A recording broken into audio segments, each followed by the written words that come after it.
Hey folks, this is BestInSlot and welcome back to our Jurassic World Evolution Cryptid Park, a late night special for our Jurassic World Evolution Cryptid Park. In the last video we added, what on earth, the Chupacabra, Chupacabra in the last video. Now I've not done the names quite yet, I will get into that before the next video. Reminder to keep checking the description down below for the cutie. You can leave any dinosaur name suggestions in there if you want. But today we're not looking at a dinosaur, so I don't know how that's going to work. Actually, no idea. Leave your name suggestions in the comments just for today's video. Not for the Chupacabra, just for today's video. Leave your name suggestions in the comment section down below. Because today, we're going to take a look at the Ropen. A nice easy video for me at least. I don't have to make an exhibit. The Ropen is said to be a living pterosaur roaming the skies of Papua New Guinea. We'll dive right into the details of the creature because, well, like I say, we don't really have much to build, to be honest. So let's just start with our basal introduction to the Ropen. Isn't that a beautiful sight, anyway? Right, so, paragraphs. The earliest recording I can find of the Ropen occurred in 1944. An American flight instructor called Dwayne Hodgkinson was stationed on the eastern coast of Papua New Guinea in the wake of World War II, specifically east of Lae, I think that's how you pronounce it, L-A-E, around Finschhafen, which is my favourite place name ever. He spotted the beast soaring over the tropical jungles, and he described it as around 25 feet long, with an elongated crest at the back of the head, dark grey in colour, long neck, and a beak filled to the brim with teeth. He also clearly recalled the wings, huge in span and dark and leathery like that of a gigantic bat. Nobody believed him at the time. I mean, why would they? The dude saw a pterosaur, for crying out loud. But Hodgkinson persisted, and in 2005 he gave a series of interviews to a scientist? I'll come back to that, called Garth Gessman. You'll see why I hesitate later on. Either way, Hodgkinson, now an elderly man, still recounts his encounter with the Ropen with remarkable clarity. Interestingly enough though, most of the sightings of the Ropen don't actually occur around Hodgkinson's original sighting spot in Lae or Finschhafen, but instead on Umboi Island. Now I apologise if I'm butchering that, but it's literally spelt Umboi. U-M-B-O-I. Could be Umboi, Umboi, no idea. Something amazing anyway. And that's found further to the northeast from that original sighting spot. Still fairly close to the original place, but this island is where the Ropen found its name. It was named on Umboi Island. It's called the Demon Flyer. So we'll talk a little bit more about that in a second, but I have to build the enclosure first, which means I need to put down a single building. The Ropen is a pterosaur, as we've mentioned, or something like a pterosaur. So we're going to build a pterosaur habitat, and that means an aviary.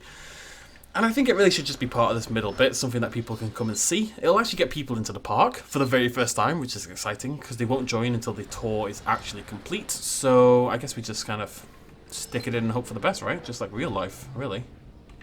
I do have a little bit of a, kind of like a strict straight line thing going on here, so maybe we should try to stick to that. Let's bring up from here.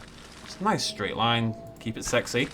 Nice straight line. That's not straight line at all. That's all an absolute goddamn disaster. Right. Straight line. Beautiful. Much better. Much sexier. There we go. Let's go into our enclosures again. Make an aviary and try to get that nice and aligned. Look at that. Gotta keep it sexy, folks. Gotta keep it sexy. Okay, cool. And how have I done this? Main path is light in tone. So we should replace that one, question mark? Yeah, and then that's, yeah, it's fine. It's fine. It's fine. It's all good. We're going to wrap this in some trees like a giant wooded... Nope, never mind, I'm not making that joke. Let's just wrap that in some trees. Lovely stuff. And whilst that's building, we will continue our tale of the Ropen. Today should be a short video, in theory. I'm really just reading from my bloody script.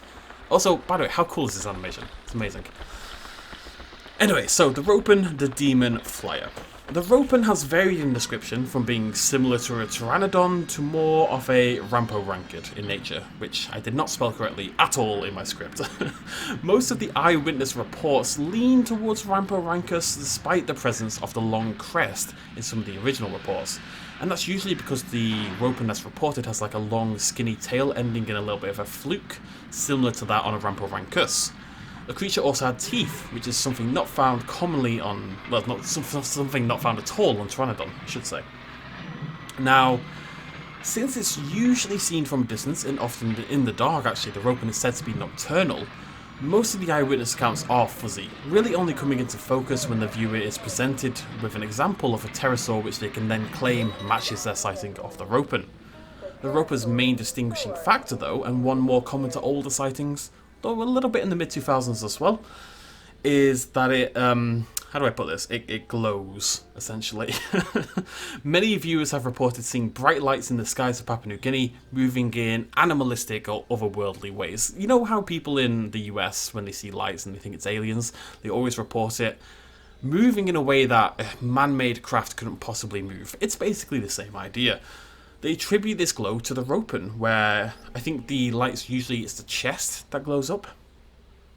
Sometimes I think like the wingtips, I couldn't get like a solid answer on that. Anyway, now I'm not currently, feel free to educate me YouTube, feel free, but I'm not currently aware of any pterosaur that had the ability to glow up like a nightlight. Maybe they existed, but to me that already kind of damages the existence of the Ropen as an actual real existing cryptid. So we'll try to leave that off to the side for now. Maybe they're attributing the lights of the Ropen. It's something else, but the Ropen itself does exist. As a fun aside, very fun for the whole family, the Ropen is said to feast on decaying human flesh and is particularly fond of ripping open cliffside graves to feast on the corpses within. Like I said, family-friendly cryptid, like they all bloody are. I don't know if it smells like sulphur, like all the others do, or decaying flesh, like all the others do, but since it eats decaying flesh, I think we can safely assume it does. Like all the other bloody cryptids. Anyways, right, let's get some creatures. So we're actually going to mix things up just a little bit more. We're going to use a mod for this, mainly because I forgot to uninstall it, but I think I can make it work. So we're going to ramp up our Pteranodon slots. And it looks like Pteranodon, but it's actually not. It's actually the Ornithocheirus that we showed off in our video a couple of days ago. Now, the benefit of the Ornithocheirus of the Pteranodon, neither of them has the tail that you'd often associate with a Ropen. Neither of them happens to glow either, which would be a little bit weird. But the Ornithocheirus lacks the big head crest, which isn't that common in the Ropen descriptions, which, as I say, usually lean towards Ramphorhynchus or even as a humongous Dimorphodon. Now, it is said to be dark grey in colour. I believe the coastal pattern, I'm just going to make one to find out, but I believe the coastal Ornithocheirus is very, very dark in colouring, so we're going to wait and see. Right, next paragraph, and then it's the big boy paragraph to finish, so how are we doing? Well, I'll cut this one halfway through. So far, the Ropen, if you ignore the, you know, glowing, is a fairly typical cryptid, I would say, similar to the Mokele-Mbembe, just a prehistoric creature that somehow survived the KT extinction. This is where the tale takes a slightly interesting twist, however. I don't know, I had to go. Interest in the Ropen ramped up in the mid-90s through to the mid-noughties. It was discovered in the early 1900s, 1940, whatever. We'll talk about that again in a little bit. And it died down a little bit, but then mid-noughties, mid-90s, it kind of spiced up again. Very spicy cryptid, this one. So it ramped up as a host of American, and again, scientists, inverted commas, launched investigations into Papua New Guinea and specifically Umboy Island. Now I say scientists, many of these men were businessmen, one of them was a firefighter. Keep that in mind. This includes Garth Guessman, for example, and also other men, Jonathan Whitcomb, Carl Bow, Paul Nation, David Wutzel, amongst others. There is one thing, these men, not all scientists, some of them scientists, some of them firemen, some of them businessmen, but there is one thing they all have in common other than a penis.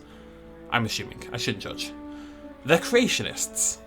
Creationists. Okay, let's talk about that. I don't mean to disparage an entire sect of religious beliefs, I really don't. But I think I should be able to safely say, in the year 2020, that creationism is essentially nonsense, and it really can't coexist with modern reputable science. Anyway, these men emerged from Papua New Guinea with a handful of their own experiences and a multitude of eyewitness accounts from locals to the area. But why is creationism so important to this case? We'll talk about that in a second. Let's check out this Pteranodon. Ornithocheirus, even. Here we go. Very exciting. Oh. Okay, it's actually pitch black, so I can't see a bloody thing anyway. But, Give it a glowing chest and a big ass tail, and that right there's a Ropen. Not bad at all. It's even got teeth, which is really cool. I believe, correct me if I'm wrong here, I don't think the Pteranodon has teeth in this game. Or does it have teeth? I actually don't remember. The Jurassic Park 3 Pteranodon didn't have teeth, but the Jurassic World one does. I don't remember how that works. Either way, that looks like a Ropen. That's very cool. Let's get lots of those. Yeah, just tons of those. It's always dark in coloration, so we can kind of stick with that. And it has teeth, which is cool. That's what we need. Right, we're going to follow that on the camera for a little bit. At least it's something to watch. And I'll finish that paragraph off my 1500 word essay on the Ropen. So why is creationism important here? Well, one of the central ideas of creationism, of course, is that the Earth can't possibly be millions and millions and millions of years old. It's instead 6,000 years old, as claimed by the Bible. Jesus walked up and was like, guys, the Earth is, well, at that point, 4,000 years old. And everyone was like, yeah, alright, Jesus. Pretty sure that's how it went down. Now, if that was true, if the Earth is only 6,000 years old, then surely dinosaurs and all these other prehistoric creatures would still be alive and with us today. Ergo, the existence of the Ropen, this extinct pterosaur filling the skies, would mean that the KT extinction as we know it must have never happened. And therefore, creationism has a bigger foothold, because they can say, well, clearly this stuff didn't happen, these animals are still alive, where's your evidence, blah blah blah. It is not a coincidence that one of the men on this Ropen expedition in the mid-noughties also had an expedition to Africa to research the Mokele-Mbembe, which, if you remember from the second or first video, I can't quite remember, is essentially a giant sauropod meant to be still living in Africa. Also nonsense, by the way, as we proved in that video, but there you go.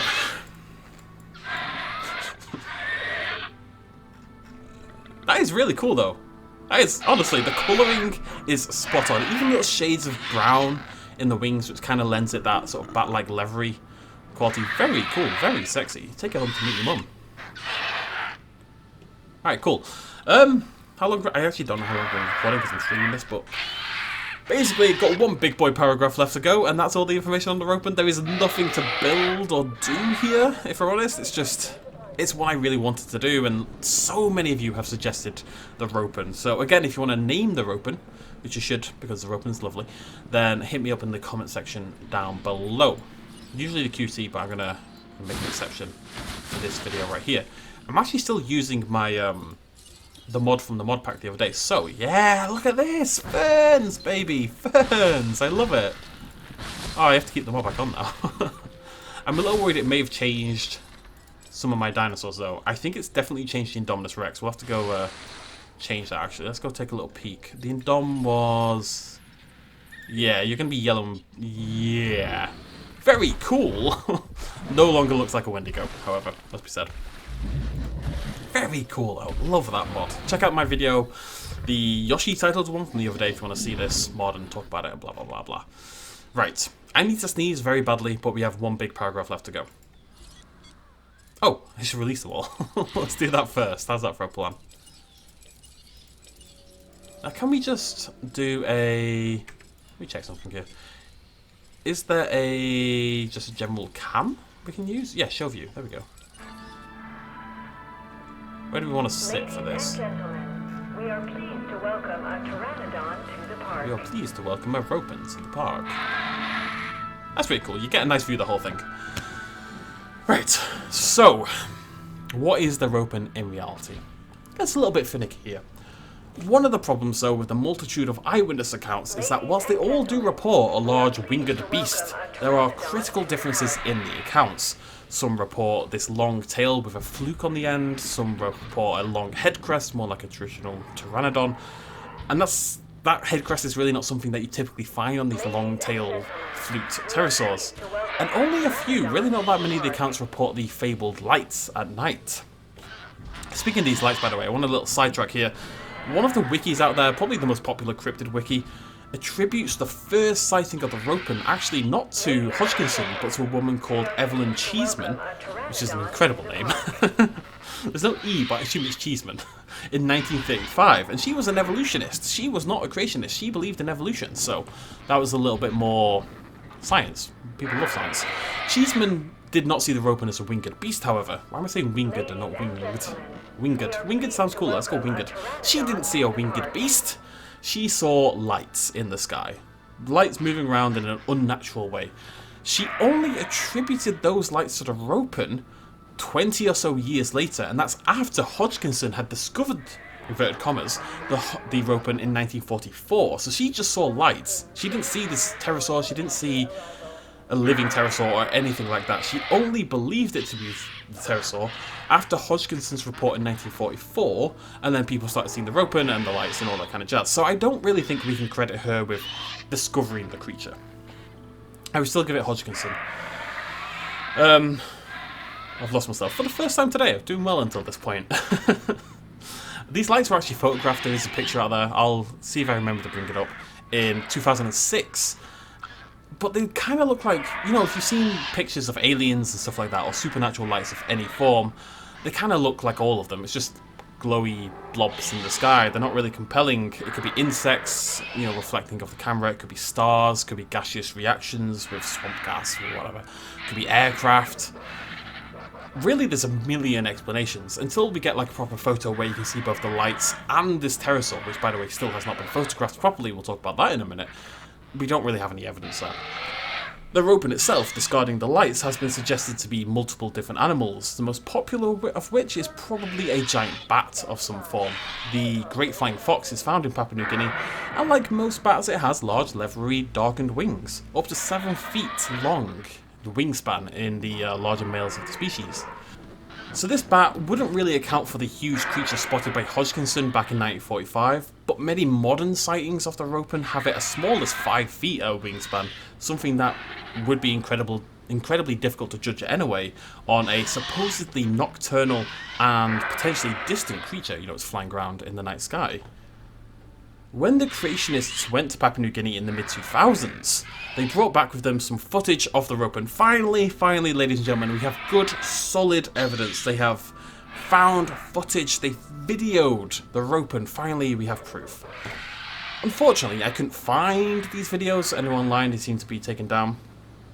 But when this same video evidence about 10 years ago was reviewed by a guest writer at the Smithsonian, she said with full clarity and confidence that what they were actually seeing was in fact a great frigate bird, which is a large seabird with a similar maximum wingspan actually of just over 7 feet, up to 7.5 feet actually if I remember right. So whilst we don't have a truly real world animal that could account for the Ropen's size, given its controversial origins, given its nocturnal habits, and its flying nature, I think we can give a little leeway there. If you think back to the Mokele-Mbembe, the Mokele was this humongous ancient sauropod, and yet we know for a relative fact that what they were actually seeing was, you know, hippos and stuff like that. Not only does it not look like a sauropod, but it's much, much smaller. The Ropen then is an interesting animal. Another example of how a myth and legend can spread rapidly throughout a community until everybody's convinced that they've seen it, just like the Chupacabra in the last video, which turned out to be a monster from a sci-fi film. Oh yeah, there we go. Most of the eyewitnesses were also shown an image of a pterosaur. Basically, oh, you saw the Ropen, or you saw this creature. Yes, I saw this flying creature. I don't know what it was, blah blah. And someone hands them a picture of a pterosaur, and they go, yes, that's it. You know, it's kind of like when police do shoddy work and they lead people with presenting them a specific witness. It's basically the same thing. It's bad police work, but in cryptozoology. Something people really do need to be more careful about. I've lost all my words. I'm right at the bloody end as well. Really, the Ropen is if I'm honest, or at least in my opinion, the Ropen is a myth created by creationists to support their crackpot theories. There we go. It's a mystical beast created for a region rarely tread by Westerners, and a beast that scientists to this day still seem basically entirely uninterested in. All the evidence for the Ropen comes from these creationists, just eyewitness accounts, reported by creationists, and then all the actual harder evidence, like the video footage and photos, is also by creationists. Surprising. And these are the exact people who have a reason to push for its very existence, and not a shred of any of that evidence is held up to any form of scrutiny in the first place. Funnily enough, one of the creationist pages I read for this linked to and I quote, by the way, peer-reviewed scientific article espousing the existence of the Ropen. Espousing is a real word, by the way. So finally, you know, this was a peer-reviewed scientific journal talking all about the Ropen, maybe presenting some good evidence. By the way, how nice is the aviary look at now? Anyways, I followed the link. Not only was the paper taken down in the last few years, but the site it was hosted on? You guessed it. It was a creationist science website. You really couldn't make it up, folks. Go read the creationist wiki page for the Ropen, and it's everything comes back to creationism. All the defences, all science has gone out the bloody window. It's nuts. Anyways, that is about it. I have literally no idea how long this video has been, but that's the Ropen. Hope you enjoyed, learned something new. I will admit I did not really have any idea about the creationist theories and ties to the Ropen. That is completely new information on me. I was aware of the existence of the creature itself, but or non-existence, I suppose, but not of the creationist angle. So I thought that was actually really interesting. We're finding out some pretty cool stuff. Thinking about the Chupacabra and its origin in the Species film. Thinking about the Wendigo and its origins in Algonquin culture. The Mokele-Mbembe and how that was tied to explorers and racism and wanting to sell books, essentially, and now the Ropen is a creationist theory. If nothing else, cryptids come from a very interesting variety of sources, all with different goals. It looks awesome at night time as well. That is all we have time for, though. Thank you so much for joining me. Do not forget, there we go, to leave your name suggestions for the Ropen in the comment section down below. I don't have a pterosaur section on the wiki, on the QT, I should say, because we so rarely need it. So hit me up in the comment section with those. You can keep sending in names for your Chupacabras if you want. That will be done on the QT. And feel free to, again, hit me up with some suggestions for what you want to see in the next video of our Cryptid Park, which I promise will be sooner than 2 weeks or whatever the hell it's been. I sort of promise. I'll try. Thank you so much for joining me. Please do hit the like button if you enjoy this series and the much hard work I put into it. Thank you very much. I'll see you lovely folks next time. Cheers much love as always. Bye-bye.